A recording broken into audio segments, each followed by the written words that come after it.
Bravo pour cette production multimédia. Je pense que vous avez fait un très beau travail.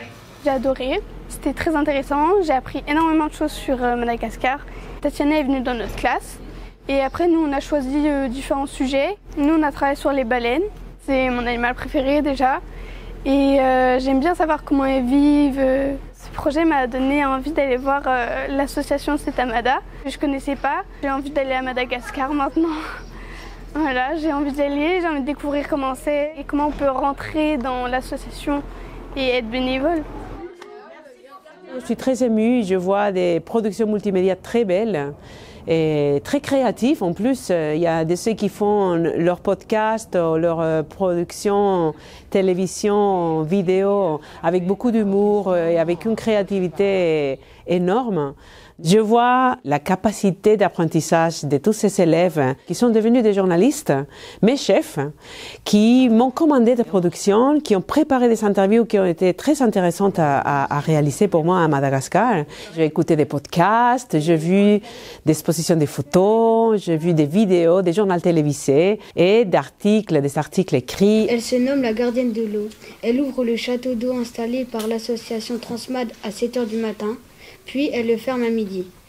En fait, eux, ce sont les spécialistes de l'information. Donc, rencontrer un vrai journaliste en chair et en os, pouvoir échanger avec lui sur son métier, sur toute la problématique de s'informer, d'aller aux sources de l'information. Et puis, toute la logistique, parce que Globe Reporter, ils ont permis à Tatiana Miralles de partir à Madagascar. Et puis ensuite, tout a été mis sur la plateforme de Globe Reporter. On avait plein de photos, on avait toutes les bandes sonores des interviews. Enfin voilà, on avait l'impression d'être nous-mêmes les journalistes et d'être sur place à rencontrer les Malgaches.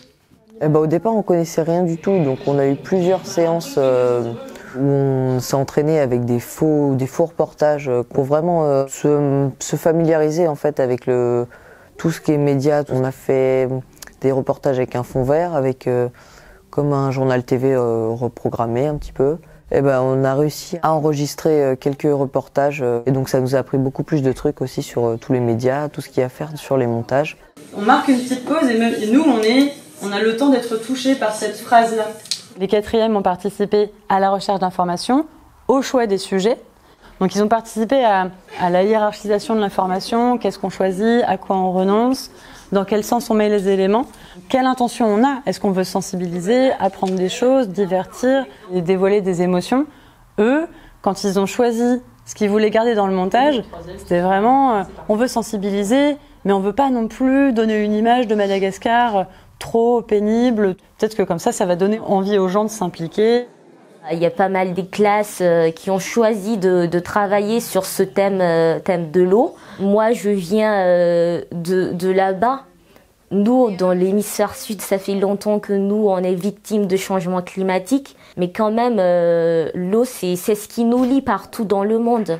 Avec les classes qui ont travaillé sur cette campagne, c'est comme s'ils se sont rapprochés de cette réalité. S'ouvrir à l'international avec une posture un peu réflexive, c'est toujours intéressant pour nos élèves et ça les fait grandir. Et puis nous aussi, en tant qu'adultes, ça nous apporte beaucoup. Et on a des élèves qui ont soit été très intéressés tout de suite, et puis des élèves qui étaient plus en retrait, parce que moins dans la scolarité, moins dans le cours classique, et qui, du coup, on se disait, dans les échanges avec les professeurs, peut-être qu'ils sont moins intéressés par le sujet.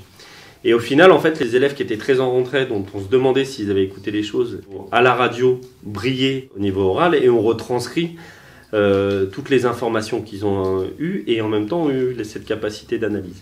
Notre reportage télévisé préféré, RGC Grand Mag.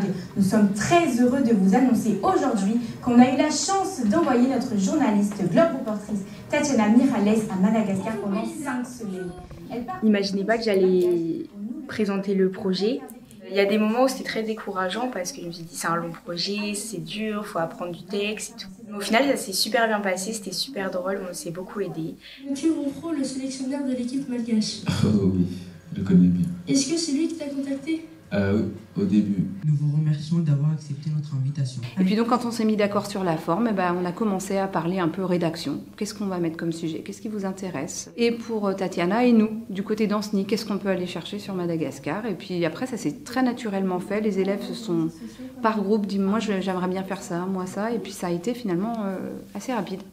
On travaille avec une application qui est proposée sur Internet qui s'appelle l'Atelier France Info Junior. C'est uniquement sur tablette et en fait l'idée c'est que les élèves enregistrent. Alors il y a tout un travail en amont évidemment, qu'ils préparent ce qui va être dit dans le podcast.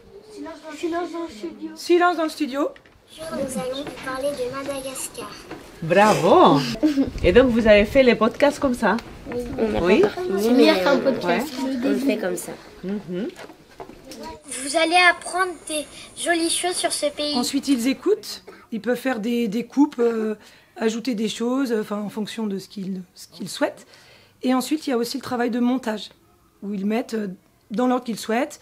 Ils peuvent superposer des choses. Donc là, par exemple, ils voulaient ajouter de la musique en même temps que de certaines paroles. Donc voilà. Si un jour je voulais devenir journaliste, je saurais déjà un peu comment faire. 28 élèves ont participé dans ma classe.